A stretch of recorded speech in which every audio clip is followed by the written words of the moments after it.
Bonjour et bienvenue sur la chaîne Zone Bourse. Alors aujourd'hui on va parler d'assurance vie. Alors en général les journalistes ils poursuivent par le placement préféré des Français parce qu'ils aiment bien les phrases toutes faites.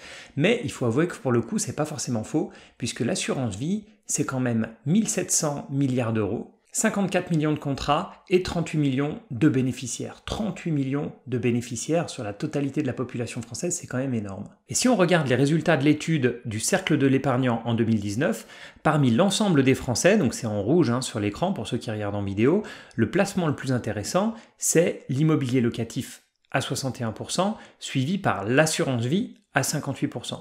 Mais si on prend uniquement l'avis des épargnants, cette fois-ci c'est l'assurance vie qui passe devant l'immobilier avec 71% de réponses positives. Alors déjà le terme assurance vie il est un peu trompeur puisque même si c'est à la base une assurance, c'est beaucoup plus un produit d'épargne. Alors en fait plus précisément c'est une enveloppe fiscale qui a toujours énormément la cote auprès des Français, on l'a vu, et rien qu'au mois d'août 2019, elle a capté encore 2,1 milliards d'euros. 2,1 milliards d'euros en août 2019 et pourtant les assureurs ont un énorme problème que je vais vous détailler. Alors avant de rentrer un peu dans le détail, je vais vous faire un petit rappel sur l'assurance vie. Donc on a principalement deux types de supports dans lesquels on peut investir.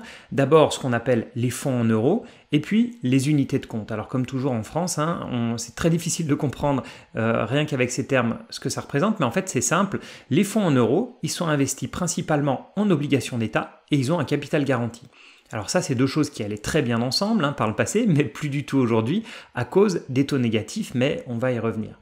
Et puis, le deuxième support d'investissement, ce sont les unités de compte, qui cette fois-ci offrent un choix beaucoup plus grand, puisque dans ces unités de compte, vous pouvez choisir entre des fonds actions, des fonds obligations, de l'immobilier papier, donc par exemple des SCPI, des trackers, etc.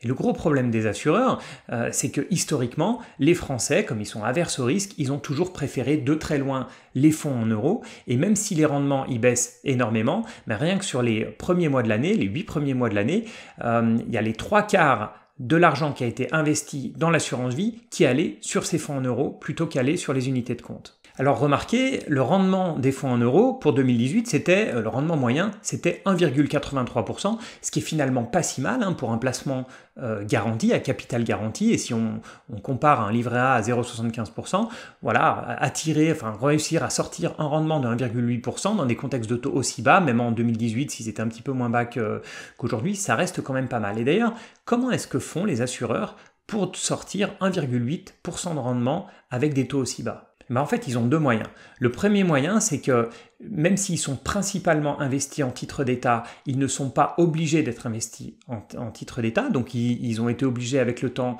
de se diversifier et d'investir de plus en plus dans des entreprises, dans des obligations d'entreprise, voire même dans de l'immobilier ou dans des actions. Et le deuxième moyen de booster en fait ce taux de rendement, c'est qu'en fait les assureurs ils choisissent la distribution qu'ils vont faire, donc par exemple sur l'année 2018, et ils ne sont pas obligés de verser tout leur rendement, de verser tous les intérêts ou plus-values qu'ils ont fait sur cette année. Donc ils avaient historiquement des réserves, en fait ils essayaient de lisser au maximum le rendement de leurs produits, donc ils avaient des réserves de plus-value à distribuer et qui distribuent comme ça petit à petit, donc c'est ce qu'ils ont fait encore en 2018, mais cette méthode-là, ils vont bientôt arriver au bout, ils auront bientôt plus aucune plus-value à distribuer et on voit que déjà sur leurs énormes encours, ils sont principalement donc massivement investis à taux négatif, donc la réserve qu'ils ont de plus-value, elle va bientôt atteindre sa limite.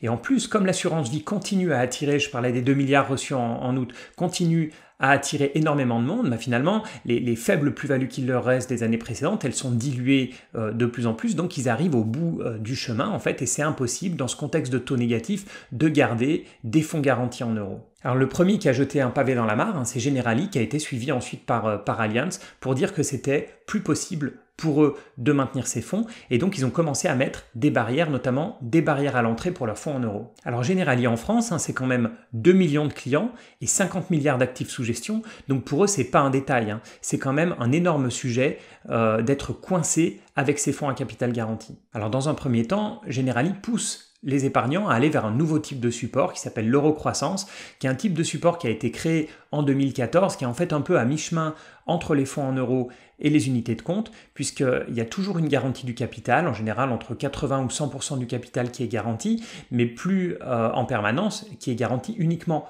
à l'échéance, c'est-à-dire avec un minimum de détention de 8 ans, mais qui peut aller à 10, 20 ou 40 ans. Donc on voit déjà que ça leur laisse une marge de manœuvre beaucoup plus large en termes de type d'investissement. Mais pour faire investir les épargnants sur ce nouveau type de support, il faut déjà que Generali les force à sortir des fonds en euros, et c'est là qu'ils sortent l'artillerie lourde.